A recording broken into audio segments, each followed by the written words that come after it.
வணக்கம் அலோதோலா. ஒரு வழியா தமிழகத்தோட சட்டமன்ற தேர்தலின் தேதி இன்னைக்கு அறிவிக்கப்பட்டிருக்கு. இதை தொடர்ந்து தமிழகத்துல இருக்க எல்லா கட்சியும் ஒரு மும்முரமா செயல்பட்டு இருக்காங்க. ஐயோ இப்படிலாம் மக்களை போய் சந்திக்கணும், பிரச்சாரம் பண்ணணும்னு சொல்லிட்டு ரொம்பவே பிஸியா இருக்கிற மாதிரி காமிச்சிட்டு இருக்காங்க, பிஸியா இருக்கிறாங்க. இப்படி எல்லா கட்சிகளும் பிஸியா சுத்திட்டு இருக்க இந்த டைம்ல நம்ம டிவி கேவின் விஜய் தளபதி அவர்களை மட்டும் டெல்லிக்கும் சென்னைக்குமா மாத்தி மாத்தி வர வச்சு இப்படி விளையாடிட்டு இருக்கீங்களே, நியாயமா அது?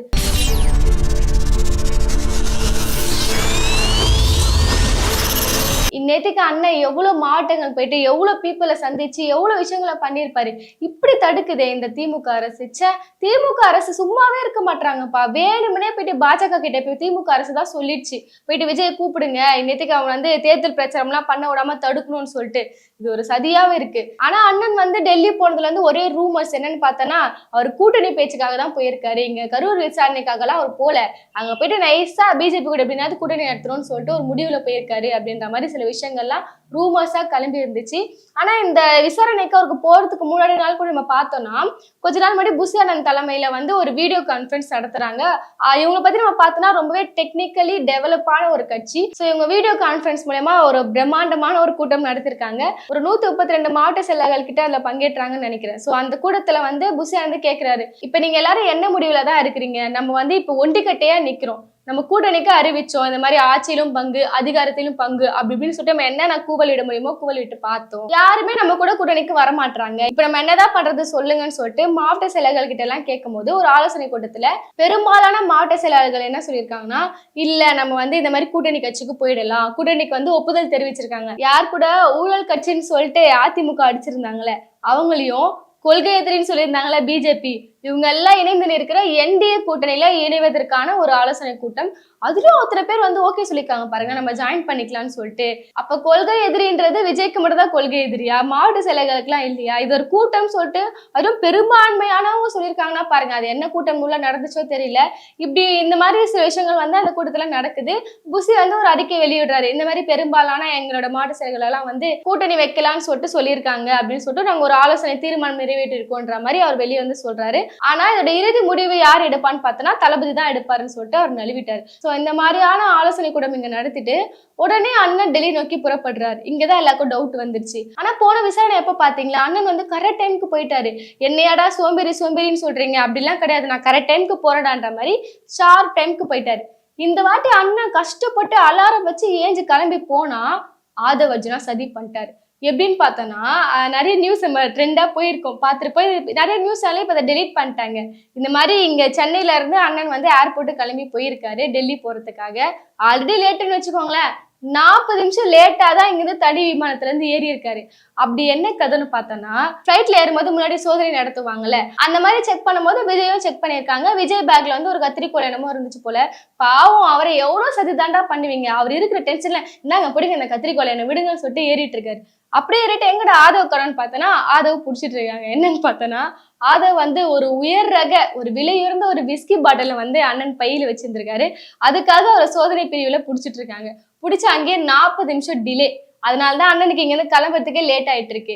ஆனா ஆதவ் அண்ணா பத்தி பார்த்தோன்னா, அண்ணன் ஸ்டைலா, அண்ணன் எந்த மடையனாலும் எப்படி பேசுவாரு, நான் போதையை ஒழிக்கிறேன், இந்த ஆட்சியில எங்க பார்த்தாலும் போதை, எங்க பார்த்தாலும் இந்த மாதிரி குற்றங்களே நடக்குது, எல்லாம் என்ன காரணம், போதை தான் காரணம், நான் ஆட்சிக்கு வந்தா முதல்ல போதையை தான் ஒழிப்பேன் அப்படின்ற மாதிரி பேசுவாரு. திடீர்னு கார்ல என்ன பேசுவாரு, நான் ஒண்டி வந்துட்டேன்னா வடச்சென்னையில கஞ்சாவே இருக்காதுன்னு. கரெக்ட் தான் இல்ல, கஞ்சாதான் இருக்காதுன்னு சொன்னாரு. இந்த மாதிரி விஸ்கி பாட்டில் இந்த மாதிரி மதுபானங்கள்லாம் இருக்காதுன்னு அவர் சொல்லவே இல்லை. அதனால அவர் யாரும் திட்டாதீங்க, அவர் எதை ஒழிப்பேன்னு சொன்னாரு, கஞ்சா ஒழிப்பேன்னு தான் சொன்னாரு, மதுபானங்களை அவர் சொல்லவே இல்லை. அதனால கமெண்ட் செக்ஷனை போட்டு யாரும் ஆதவனை அடிச்சீங்கன்னு வச்சுக்கோங்களேன்.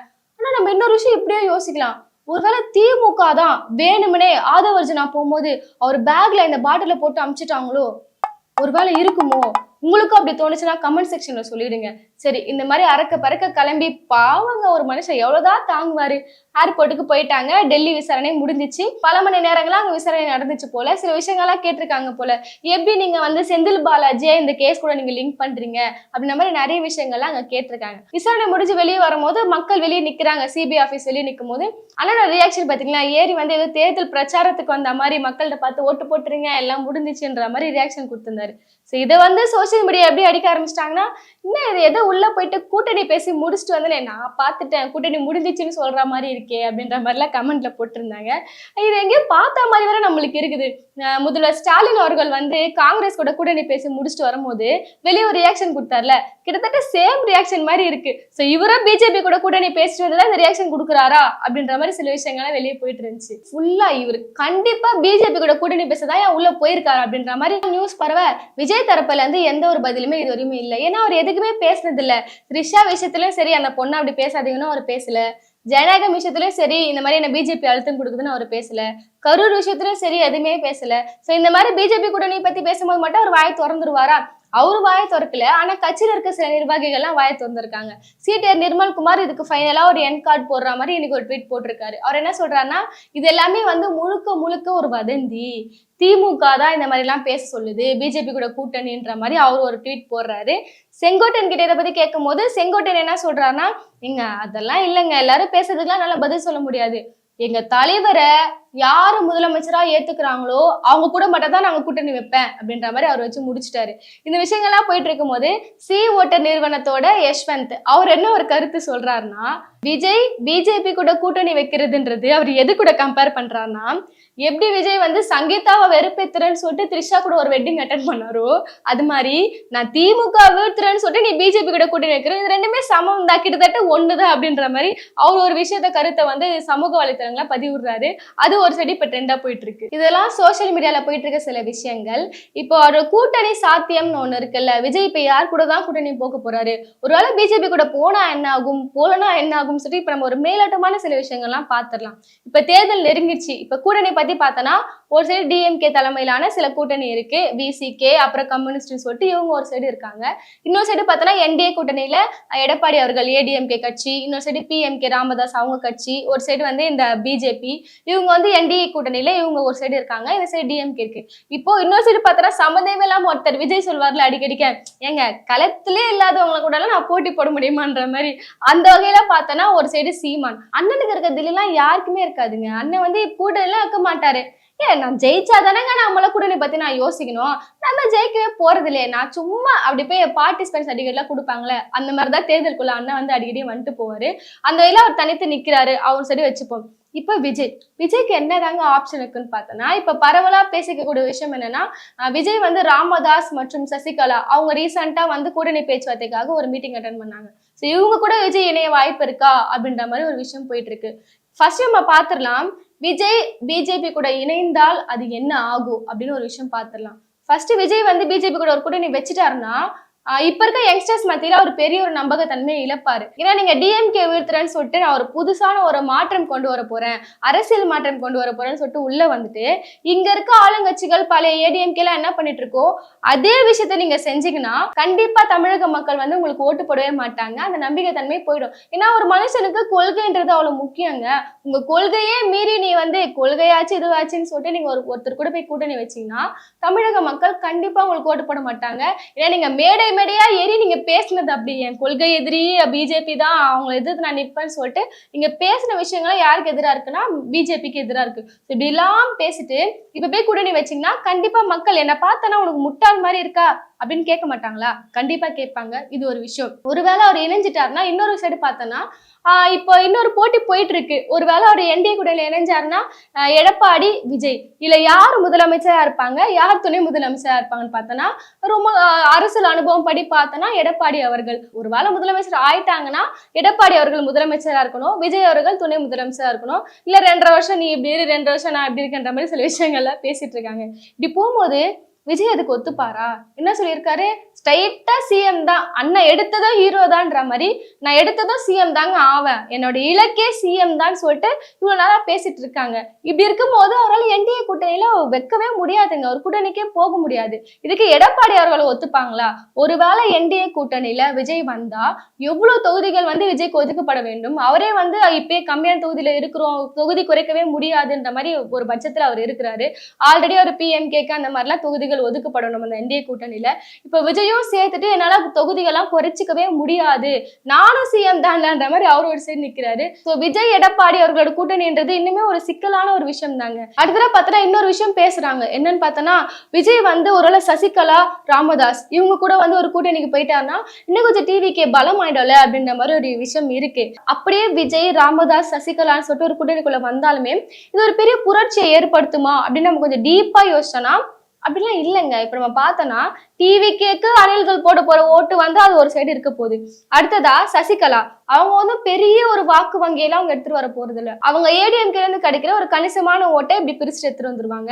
சோ இந்த சைடு பார்த்தோன்னா ராமதாஸ், அவரோட கட்சி ஆல்ரெடி எப்படி இருக்குன்னா உனக்கா எனக்கா உனக்கா எனக்கா அப்படின்ற மாதிரி அவங்க நிர்வாகிகள் அவங்க கட்சிகள் எல்லாமே குழப்பத்துல இருக்காங்க. அப்பாவுக்கு போடுவா பையனுக்கு போடுவா ஓட்டுன்ற மாதிரி.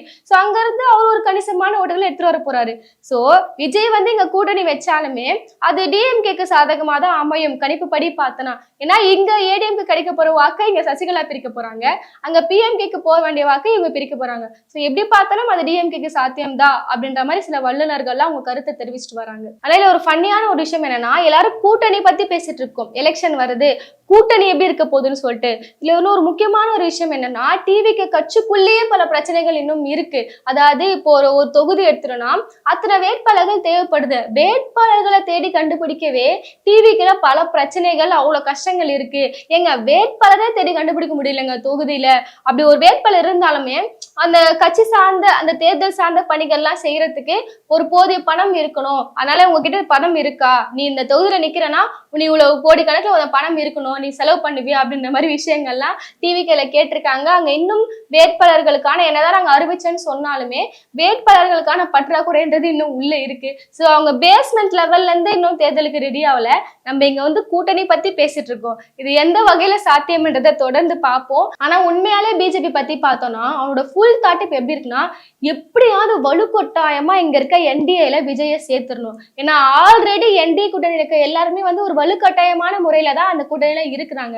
எடப்பாடி அவர்களா இருக்கட்டும் எல்லாருமே வந்து ஏதோ ஒரு கேஸ் அவங்க மேல இருக்க வழக்கு புடிச்சு வச்சுட்டு இந்த கூட்டணியில தான் நீ இருக்கணும், என்னோட ஆட்சி என்னோட தேவையெல்லாம் எப்படி இருக்குன்னா அங்க டிஎம்கேவா அகற்றணும், அங்க யாருமே வந்து பெரிய சிந்தனைலாம் பேசக்கூடாது, சமத்துவம்லாம் இருக்கக்கூடாது. ஏன்னா அங்க என்னால போயிட்டு எந்த ஒரு ஜாதி கலவரமும் ஏற்படுத்த முடியல, என்னால எந்த ஒரு மத கலவரமும் ஏற்படுத்த முடியல. அதனால என்ன பண்ண போறோம்னா அந்த ஆட்சி நாங்க வந்து அகற்றணும், அதுக்கு நீ என்ன பண்ணணும், நீங்க இந்த மாதிரி என்டிஏ கூட்டணியில இருக்கணும்னு சொல்லிட்டு அவங்க ஒரு சிறு வலுக்கட்டாயமா பிடிச்சிட்டு இருக்காங்க. இப்ப இதுல விஜய் எப்படின்னாவது சேர்த்துடணும். ஏன்னா விஜய் கிட்ட ஒரு கணிசமான முறையில ஒரு யங்ஸ்டர்ஸ் ஓட்டுல இருக்குங்க, யாரும் இல்லைன்னா சொல்லல. இவர் எப்படின்னா சேர்த்துட்டோம்னா இங்க என்டிஏ கூட்டணி எங்க சங்கி கூட்டணி ரொம்ப பலம் ஆயிடும் அப்படின்ற மாதிரி வலுக்கட்டாயமா விஜய கூட்டணிக்குள்ள வர வைக்கக்கூடிய விஷயங்கள் எல்லாத்தையுமே இப்ப பிஜேபி பண்ணிட்டு இருக்கு. சோ விஜய் வந்து இப்போதைக்கு வெளியே என்ன சொல்லியிருக்காங்கன்னா அங்க கூட்டணியில இருக்க போகுது இல்லைன்னு சொல்லியிருக்காங்க. சோ கூட்டணின்றது மறைமுகமா இருக்க போதா வெளிப்படையா இருக்க போதான்றது அவரோட செயல்முறையில நம்ம நிறைய விஷயங்கள்ல பார்த்திருக்கோம். சோ மக்களே நம்ம வந்து தெளிவா இருக்கணும். நீங்க எந்த கட்சிக்குன்னா ஓட்டு போட்டுக்கோங்க, நம்ம எந்த கட்சிக்கு ஓட்டு போட்டாலும் பிஜேபி போன்ற ஒரு மதவாத கட்சி தமிழகத்துல வரவே கூடாது. வந்தா எவ்வளவு ஒரு மோசமான ஒரு பிந்தைய காலத்துக்கு தமிழ்நாடு தள்ளப்படும் அப்படின்றத வந்து நினைவுல வச்சுட்டு ஓட்டு போடுங்க. நான் விஜய் அவர்களே தொடர்ந்து என்ன பேசுறாங்கன்னா, இங்க இருந்து ஸ்டாலின் அவர்கள் வந்து இங்க தமிழ்நாடு வெர்சஸ் டெல்லி அப்படின்னு பேசும்போது விஜய் குறுக்கால வராரு. குறுக்கால வந்து நீ ஏன் வந்து இங்க மாநில அரசு வெர்சஸ் மத்திய அரசு எதுக்கு நீ சொல்ற, இங்க வந்து போட்டின்றது உனக்கும் எனக்கும் தான் அப்படின்ற மாதிரி ஒரு சித்தரிக்கக்கூடிய ஒரு விஷயங்கள் தான் பண்ணிட்டு இருக்காரு விஜய். சோ இதுக்கு பின்னாடி என்ன இருக்கு எல்லாமே நீங்க யோசிச்சு ஓட்டு போடணும்னு சொல்லிட்டு இந்த வீடியோ மூலமா முடிச்சுக்கலாம். விஜய் உண்மையாலே பிஜேபி கூட கூட்டணிக்கு போவாரா மாட்டாரா, அப்புறம் இந்த வீடியோ பத்தின கருத்துக்களை மறக்காம நம்ம கமெண்ட் செக்ஷன்ல சொல்லிடுங்க. நம்ம ஹலோ தலாவை சப்ஸ்கிரைப் பண்ணிக்கோங்க. நன்றி.